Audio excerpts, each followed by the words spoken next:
Hello again, and welcome to a showcase to a new game that I have prepared for this video, and it is called Escape from Innsmouth.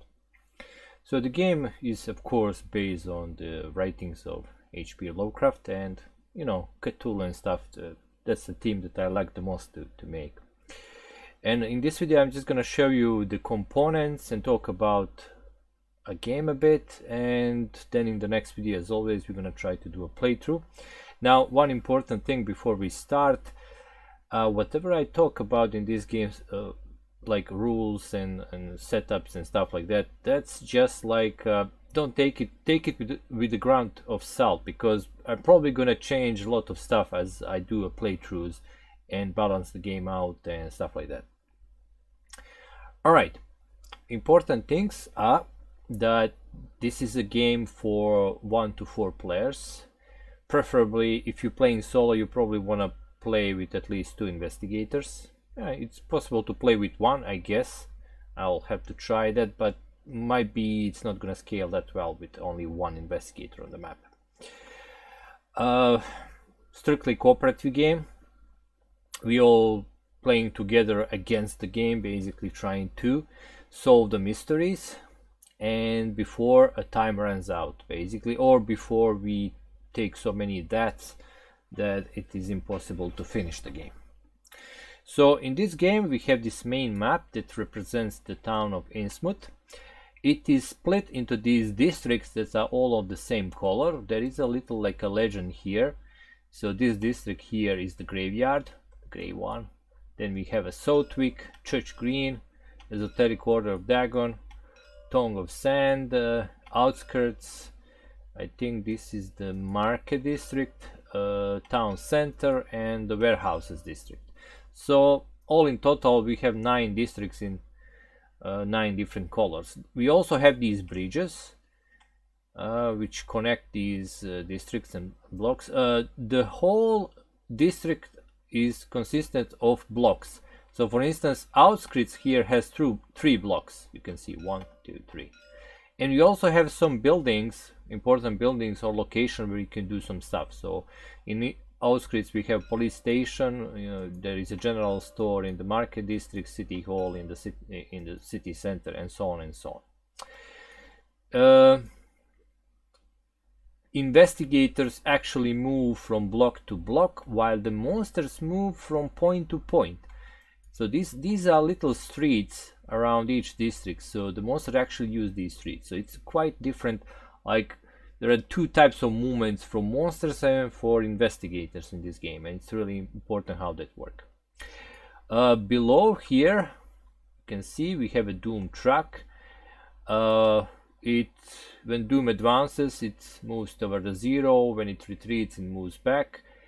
When it comes to 0, it is immediate game over. So what we're trying to do, unless we actually solve the mysteries, so what we're trying to do, we are like running against the time to solve the mysteries before this Doom runs down.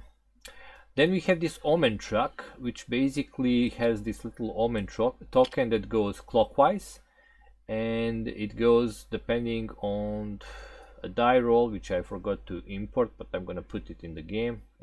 It's quite easy in the tabletop simulator mode. And every of these icons represents some kind of bad things that's gonna happen to us, or you can actually draw some cards and resolve them.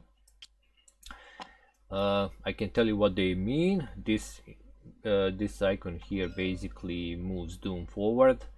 This will bring some deep ones. Amnesia makes you lose clues. Events up, you basically draw a card here and do some kind of event, and that's it. Those are all the Omen effects we have. In the center, this is called a dread space, and this is where you're gonna put some cubes depending on some effects on the map. When this fills up, when you get more than 3 cubes in this space, this is when the Omen track actually activated, and I'm gonna talk how this activates when we actually have a playthrough. There are 5 spaces where we're gonna put these mystery cards, and each space has a bonus modifier. So let's say this is a setup. You put the 5 mysteries here that you need to solve, and you put these bonuses on each of these first 3 cards. And whenever you add new cards, the one on the bottom is gonna move on the bottom of the deck, and everything is gonna shift down. So this will go like this.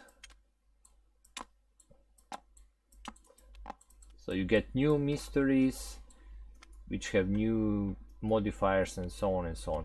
You will notice that each mystery has some kind of item you need to have, plus these clues. When you spend those, you basically take the card and that mystery is solved.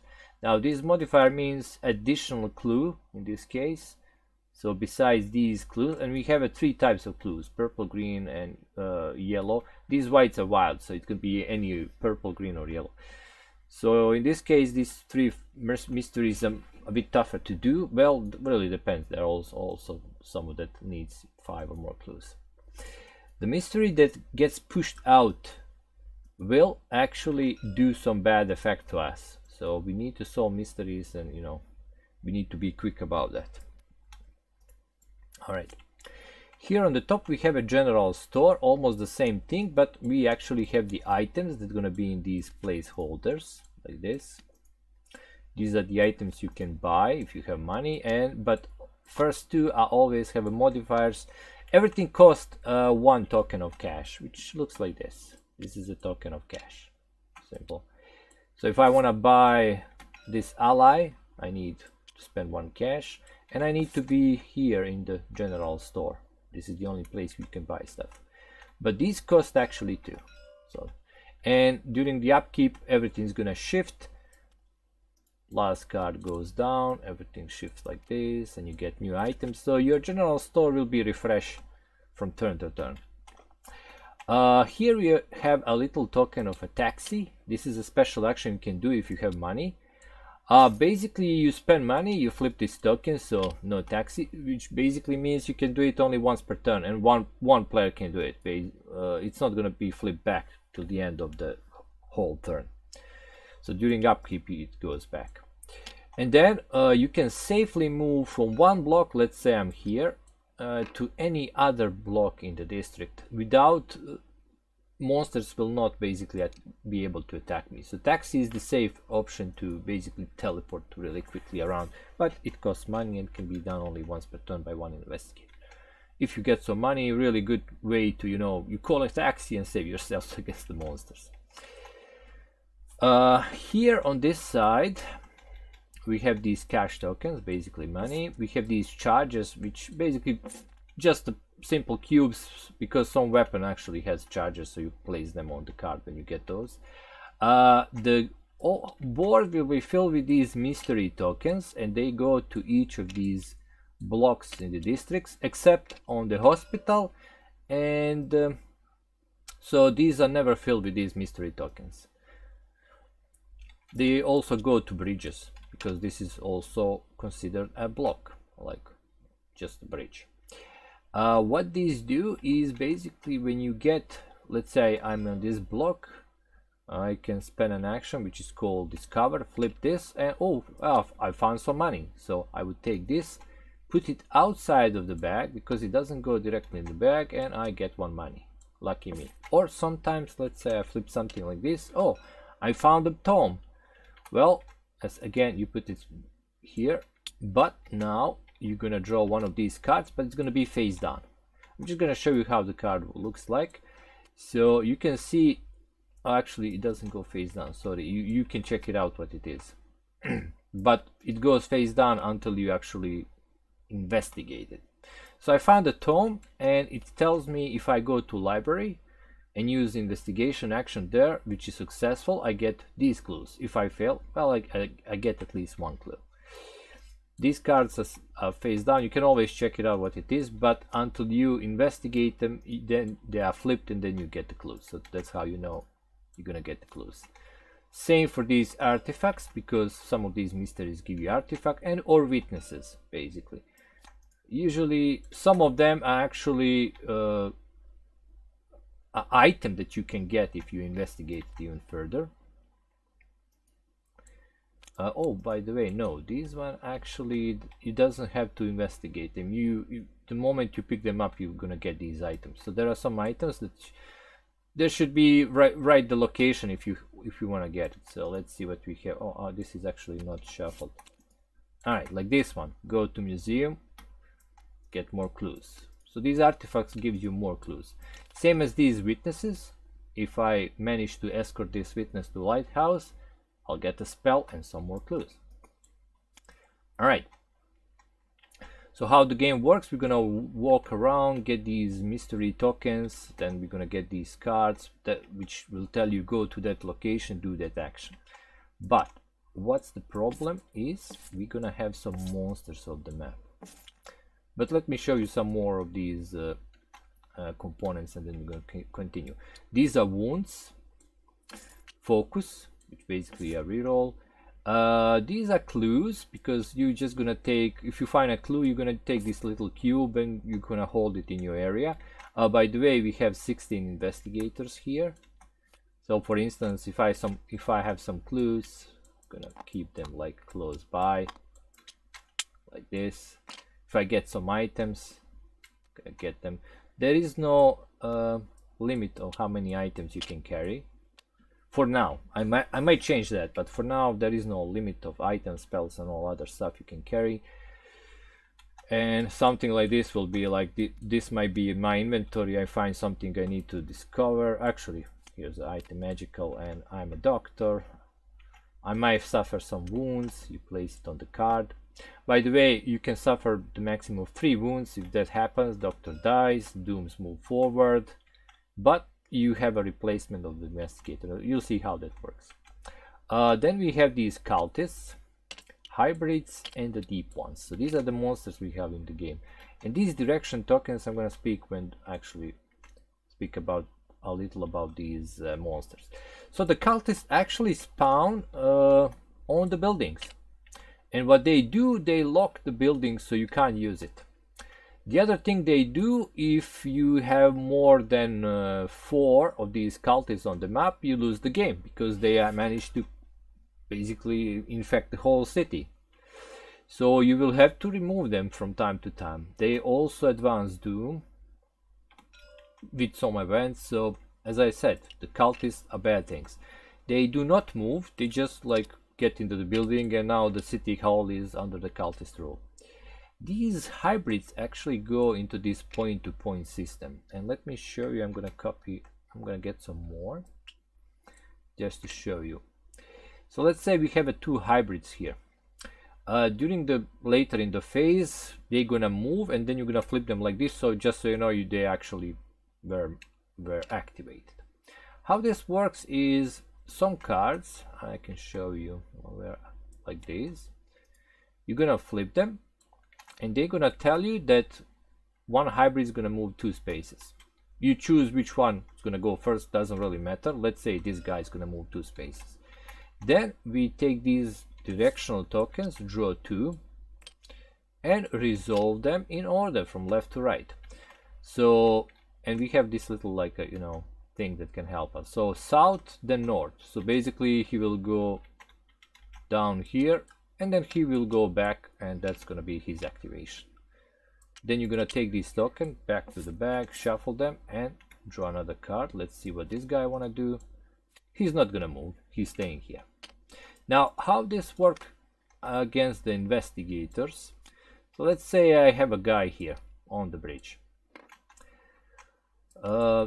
These doesn't mean like these flip like this or like this, doesn't really mean just that they are moved.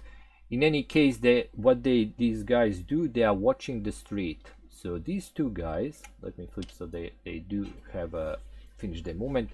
So this guy here is watching street like this, like this, like this, and like this. Basically in all directions, every connected street is now watched by him. Same with this guy. So what this means is, if I want to cross, and by the way, I cannot cross like this. I actually have to go around because there is a bridge here. It's work a bit different. But let's say for some reason there was something like this. Here's a different situation. So this guy is watching a street, and maybe I want to go back to the Southwick. Well, I have to test my awareness, and if you check here, a doctor, his awareness is actually 5. What you need to do is roll equal, all, or lower than your current skill. So if I roll a 6, they're gonna catch me. Safe to say this doctor is actually pretty good with his awareness. Let's say I pass, I go to this district, everything fine. Now, let's go back to this event, example. Let's say for some reason, let's add more of these. Let's say we also have a deep one. It actually also moved. Let's say for some reason that I want to cross here. Well, I can't. It's blocked. If I cross here, they will catch me immediately. I don't roll anything because there are 2 guys watching this street. You're gonna get catched. If you get catched by the hybrids, you lose half of your clues and half of your items and whatever you have. Rounded up. So that's a really bad thing. They will not hurt you. They will not. You will not have to draw a wound. So at least that's gonna be fine. With the deep ones, it's a bit different. So if there is a deep one here and I cross, instead of losing my stuff, I'm gonna draw 2 wounds because deep one's gonna attack me. And there is one more thing. Let's say something like this happens. I'm surrounded basically. There is no way to walk anyway. Now, if I'm surrounded only by these hybrids, I will take 1 wound. They're gonna beat me up. I'm gonna lose half of my clues and items and stuff like that. Basically, you draw a wound from a deck. But if there is at least 1 deep one there, it consider he's like the boss. So in that case, I'm gonna draw 2 wounds and also lose my stuff. And so there are different effects depending how many of these are around you. And it could happen that you get encircled and killed really badly. Now these wounds actually are also, you can set your game depending, do you want to play easy, hard game. So the more, this is death. If you draw this card, your investigator is dead. This is only the wound and this is nothing, you basically save. So there are always 12 cards in a deck, and depending how many death, save and wounds put inside, that's how you actually control the difficulty of the game. Alright, so I explained everything, and that's that. It's not really too complicated game. It does have some rules with this movement and how they affect you depending on what kind of monsters are around your block, but that could be like pretty quickly learned. Now the actions you can do, I have a list here. So when you're doing your turn, you can move and then do an action, or you can do an action then move, or you can just move twice, which is kind of a run. So you can move up to 2 spaces and then do an action, and or move up to 4 spaces, which is basically running. So that's when you have to cross a large amount of distance, but you don't do any actions. Actions are discovered. Basically just flip the token and take it if it's something that can be taken. Investigate, which you do on these locations depending on if something has to be investigated there. Basically you test your investigation skill. If you roll lower than equal, you investigate, you pass or fail depending on what you roll. You can attack monsters if you have any weapons. You can attack them without weapons, but as you can see, like Doctor here needs to roll 1 or 2 to actually hit something.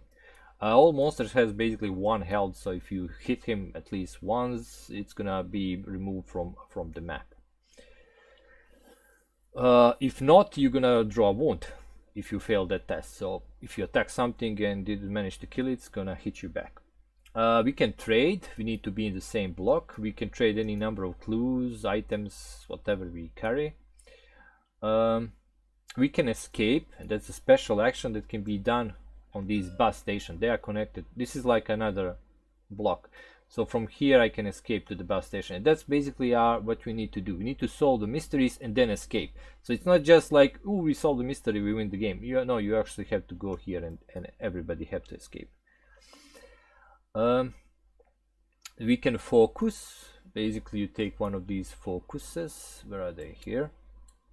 They look like this. They're just reroll of your die, so good thing to have. And we can use a spell.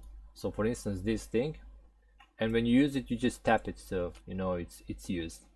It's basically one-time use per turn. In this case, it says spend 2 clues to remove 1 cultist from a district of your choice. So you can basically remove 1 cultist on the distance with this little artifact. And lastly, we can buy, but for that you need to be on the general store. You spend money and buy items, and that's it. So, and of course use taxi. That's something which I already explained. And that's the whole game. How it works, you're gonna see in the next video. I'm gonna probably play with maybe 3 or 2 investigators just to see how it's gonna go. And then if I have to change something, probably change, then another playthrough, and so on until we have the final playthrough where all the rules are set. And after that, I'm basically putting print and play files and the rule on the BGG page, and you can download and try it, or you can play. I'm gonna put the mod in the table in the workshop, so you will be able to play with your friends on the tabletop simulator. Probably gonna try to play a play test with random people, and maybe I'm gonna record that, or we'll see how that goes. In any case, that's the Escape from Innsmouth, and see you in the next video. Goodbye.